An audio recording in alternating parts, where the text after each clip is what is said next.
আজকে আমি আপনাদের সাথে শেয়ার করব আমি আমার মামাতো ভাইয়ের বিয়েতে কি করেছিলাম। তো আসসালামু আলাইকুম সবাইকে।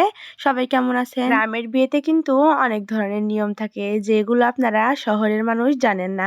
তো সেগুলোই আজকে টুকিটাকি আপনাদের সাথে শেয়ার করব। মামাতো ভাইয়ের হঠাৎ করে বিয়ে ঠিক হয়ে গেছে, তার জন্য খুব একটা বেশি অনুষ্ঠান করতে পারেনি। পরিবারের সবাই মিলে তাকে ক্ষীর খাওয়ানো হচ্ছিল বিয়ের আগের দিন। বাড়ির বড়রা মিলে জামাইকে গোসল করিয়ে নিয়ে পায়ে আলতা দিয়ে দিচ্ছিল। ভিডিওর প্রথমে দেখেছেন আমার ভাই কিন্তু গোল হয়ে ঘুরছিল। বাড়ির বড়রা বলছিল এইটা নাকি নিয়ম, ক্ষীর খেতে বসার আগে নাকি ওইভাবে গোল করে ঘুরে তারপরে সালাম খেয়ে বসতে হয়। আমার বিয়েতেও কিন্তু এরকম নিয়মটা করেছিল। তবে বিয়ের নিয়মগুলো কিন্তু ভালোই লাগে, তাই না? তো আমরা বাড়ির সবাই মিলে একসাথে অনেক বেশি মজা করছিলাম। আর ক্ষীর খাওয়ানোর জন্য সবাই ক্ষীর সাজিয়ে আনে, আমরা সবাই মিলে একটু একটু করে আমার ভাইকে ক্ষীর খাওয়াচ্ছিলাম।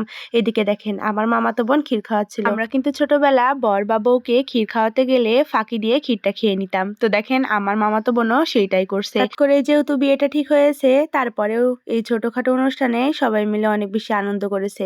গ্রামের মানুষেরা যেরকমই হোক না কেন সেখানে অনেক বেশি মজা করে থাকে। আর বিয়ের কোনো অনুষ্ঠানে যদি থাকে এরকম মজার দুলাভাই, তাহলে তো আর কথাই নেই।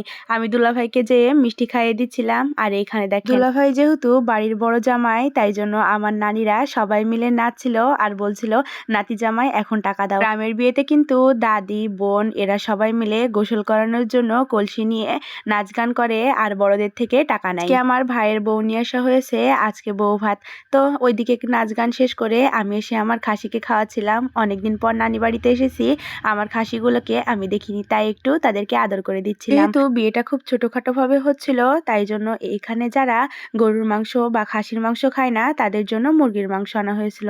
তো সেই মুরগিটা আমি কুটে দিচ্ছিলাম। বিয়েতে সবাই মিলে কাজ করলে কাজগুলো খুব তাড়াতাড়ি হয়ে যায়। মাংস কুটে দিয়ে আমি বসেছিলাম, আর আমার বড় দুলাভাই যে বলে এসো রান্না দেখে যাও।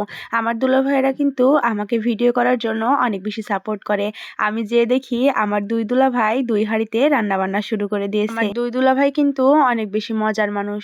আমার বড় দুলাভাই আমি ভিডিও করছিলাম আর আমার সাথে অনেক বেশি ইয়ার্কি করছিল। বড় দুলাভাই এক হাঁড়িতে গরুর মাংস রান্না করছিলেন, আর ছোট দুলাভাই আরেক হাঁড়িতে বুটের ডাল রান্না করছিলেন চর্বি দিয়ে। আর আমি বসে বসে রান্না দেখছিলাম। এখানে বাবুর্চি সব মশলাগুলো দিয়ে দিচ্ছিল, আর আমার দুই দুলাভাই নাড়াচাড়া করছিল। আর দেখেন আমার ভাগ্নি এসে বলছে আমিও একটু নাড়বো, আমাকে একটু ভিডিও করো খালামণি। তো তাকে একটু ভিডিও করে নিলাম। মেহমানদেরকে খেতে দেওয়ার জন্য আমার মামার বাড়ির একটা ডাইনিং এ জায়গা করা হয়েছে। আমার বিয়েতেও কিন্তু এইভাবে ডাইনিং এর ভেতরে জায়গা করা হয়েছিল। তো এইসব দেখে আমার বিয়ের কথাটাও মনে পড়ে গেল। আমার বিয়েতেও কিন্তু সবাই মিলে অনেক বেশি মজা করেছে। তো যারা গরুর মাংস খায় না তাদের জন্য এইখানে আমার আন্টি খাসির মাংস রান্না করছিলেন। আমার এই আন্টি কিন্তু অনেক মজার মজার রান্না করতে পারে। দুপুর হতে হতে সব রান্না বান্না শেষ হয়ে গেছে।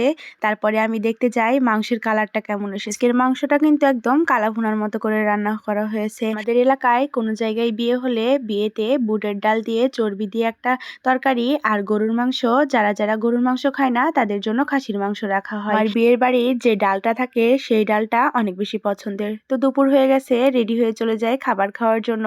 খাবার খেতে বসি, আমার বেলায় এসে ভাত শেষ হয়ে যায়। কি আর করার, ভাত পাইনি তো কি হয়েছে, বড় দুলাভাই এসে বুটের ডাল দিয়ে গেছে, সেই বুটের ডালই বসে থেকে খাচ্ছিলাম। এই ডালটা আমার আবার অনেক বেশি পছন্দের। দুলাভাইরা তো অনেক বেশি মজা করছিল যে তুমি ছোট শালি, তোমাকে পরে ভাত দিব, তুমি বসে থেকে ডাল খাও। শেষমেশ আমার প্লেটেও ভাত পড়েছে, তারপরে ভাত দিয়ে ডাল দিয়ে অনেক মজা করে খাচ্ছিলাম। আমার তো মনে হয় আমাকে মাংস না দিলেও চলবে, এই ডালটা দিয়ে আমি একদম পেট ভরে ভাত খেয়ে ফেলবো। দেখেন এই পিচিটা মাশাআল্লাহ কি সুন্দর করে খাচ্ছিল, সেও আমার একটা ভাইয়ের মেয়ে। ডাল দিয়ে খাওয়া শেষ করতে না করতে চলে আসে গরুর মাংস। আর গরুর মাংসটা একদম কালা ভুনা করে রান্না করা হয়েছে। আগেই বললাম দুলাভাই আমাকে ভালো ভালো দেখে 2 পিস মাংস দিয়ে যায়। আমি যেহেতু ছোট শালি, তাই জন্য আমার আদর আপ্যায়ন কিন্তু একটু অন্যরকম। দুলাভাই এসে বারবার বলছিল কি মাংস দেবো বলো। আমি তো খেতে পারছিলাম না, তারপরেও দুলাভাই এসে জোর করে দিয়ে যাচ্ছিল। আমি আমার মামাতো বোন সবাই মিলে একসাথে খাবার খেতে বসেছি। আমার আবার মিষ্টি তেমন একটা পছন্দ না, তাই জন্য দুলাভাইকে দিয়ে দিলাম, দুলাভাই খেয়ে ফেলেছে।